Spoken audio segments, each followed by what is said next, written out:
Importance of Dawa over Islah in context with Surah Abasa. This is that question. What is the importance of Dawa over Islah in context to Surah Abasa? If you know the background of Surah Abasa, chapter number 80, Muhammad Sallallahu Alaihi Wasallam was speaking to the chiefs of Makkah, mainly mushriks. And while he was speaking to them, a Muslim who was blind, he comes and interrupts. And the Prophet, he frowns. An ayah was revealed by Allah subhanahu wa ta'ala that why did he frown? The reason here that if you analyze for a layman, when he's speaking to any VIP, whether it be a minister or a prime minister, or an important person, and if some commoner comes and interrupts, it is but natural, the reaction would be that he would frown. So for a layman, for a common man to do this, it is natural. But for the Prophet, because Allah says in Surah Qalam, chapter number 68, verse number 4, thou art standeth on the highest standard of character. Allah says in Surah Azab, chapter number 33, verse number 21, that verily in the Prophet will you find the most beautiful pattern of conduct. So because he was on a different level, for him frowning, an ayah was revealed, that why did he frown?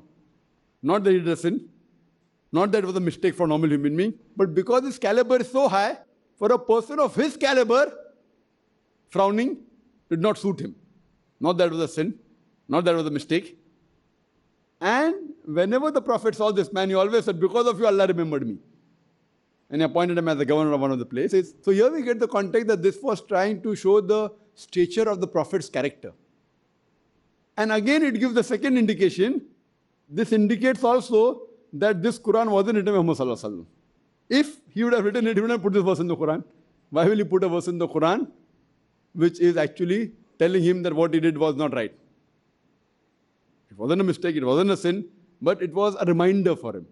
So sister, in this context, if someone comes and tells me, that doesn't it mean that Islah is better than Dawah? No, here this verse is mainly concentrating on the Prophet's stature. Whatever you're doing, Dawah or Islah, if you would have told him nicely that, please excuse me. So the verse was revealed only telling him that because of his stature. Today suppose I am speaking with a non-Muslim and if a Muslim comes and interrupts me, if he hasn't taken an appointment, even I would not like it. That doesn't mean no, because the Prophet said even you should stop doing dawah and speak to the Muslim. And the verse continues, you may never know who may get hidayah. That is it. Hidayah is in the hands of Allah subhanahu wa ta'ala. But we have a choice. So here we realize that for the Prophet, because his stature was so high.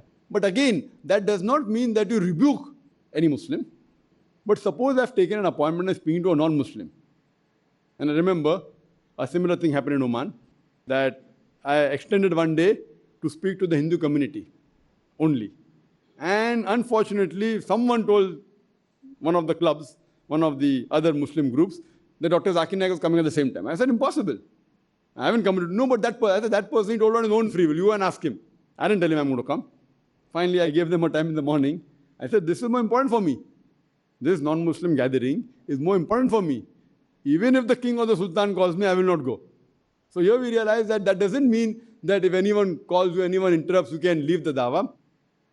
In Islam, both are important, dawah and Islah. But if there's a need, for example, if a patient comes with a small cough or cold, or if he has a small bruise, a small cut, and another person comes with a heart attack, a doctor is supposed to treat both. But if the time is limited and he will choose one, he has to first treat the heart attack patient.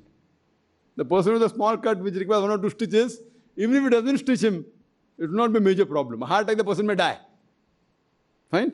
So similarly here, the people who are non-Muslims, they are doing shirk. To see to it that the stop shirk is more important as a general rule. In some specific cases, it may change, but as a general rule, in these cases, but natural, conveying the message to the non-Muslims is more important. But that does not mean you neglect the Muslims. But if the time is limited and you can do only one out of the two, then do the one which is more important.